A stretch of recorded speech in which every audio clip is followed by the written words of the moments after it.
Crystal, thanks so much for being with us, and congrats on the Juno nomination. Thank you so much. I appreciate it. Thank you, Miigwech. This is your 8th or 9th Juno nomination. Is it still a special feeling, though, to see your name and album nominated? Yes, absolutely. I'm grateful and excited every single time. I never take any of it for granted, especially this year. You know, there were so many amazing blues albums out this year, and this was my first release back on my own record label, New Sun Music. So it feels like we went through an invisible finish line and we were like, okay, we did a good job. Sounds like you had a lot also going on, you know, in the lead up to this album. Can you tell us what Sing Pretty Blues means to you?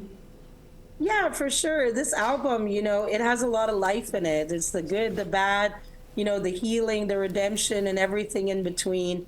You know, I went through a lot of changes this past couple of years. My longtime manager, agent Rob Patty, passed away. I had a couple overdoses with one of my longtime fans and my nephew. So that comes out in the music, right? But the title track, Sing Pretty Blues, was actually inspired by a conversation I had with a photographer. I came off stage and he was like, oh, that was an amazing show, Crystal. I think I got a good picture of you, but I'm not really sure because you don't really sing pretty. So sometimes it's hard to get a good shot of you. And I was like, what's that supposed to mean? But I took it as a compliment, which is something I'm very good at. And I turned it around and turned it into a song because he's right. I don't sing pretty. When I'm on stage, I make all these funny faces because I don't really care what I look like. I'm just trying to get all these bad feelings out of me into the universe, because it's not just a show. Every song I sing, I'm healing a different part of myself, and healing is not always pretty. Yeah, cathartic process. Yes. You're a former Juno winner, of course, taking home what was then known as the Aboriginal Album of the Year in 2013. You've been nominated outside of the Indigenous categories before, but we're finally seeing more of that, Indigenous artists being nominated in other categories.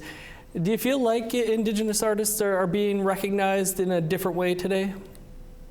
Yes, absolutely. It's an exciting time to see so much representation and so many different mainstream categories. You know, I won a Juno Award for Blues Album of the Year in 2021, and it was actually the first time an Indigenous artist has won that category. And we're seeing more and more of that. So it's really exciting, because I remember coming out onto the scene all those years ago and being one of maybe 2 Indigenous artists at the Juno Awards. So to see that change and to witness it and be alive in this time, it's an exciting time, and I'm so proud of everyone. I guess, Crystal, maybe the flip side of that, do you have any concerns about artists out there misrepresenting themselves as Indigenous?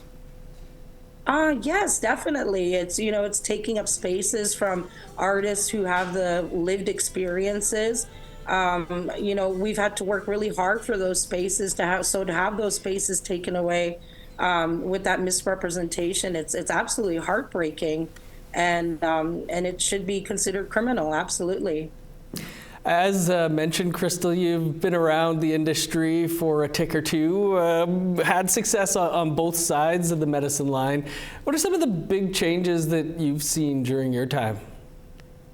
Some of the big changes I've seen is artists coming into their own, as far as, you know, not fitting into a perfect little box. We're seeing more and more artists being able to cross over from different genres to other genres. And I think that's really exciting. And also people being able to take their career in their own hands. And, you know, with the help of social media and the way things are going, you don't necessarily need to be on a major record label anymore. And so it's exciting to see that, being able to see artists be the captain of their own ships. Crystal, any advice for the little Crystals out there? I would say, as cliche as it sounds, I'd say follow your heart and always be teachable. Let people teach you. You don't know everything. You'll learn so much more if you let people teach you. And most importantly, don't ever give up. Awesome stuff, Crystal. Again, congrats on all this success, and best of luck next month at the Junos. Thank you so much, Miigwech. Thank you.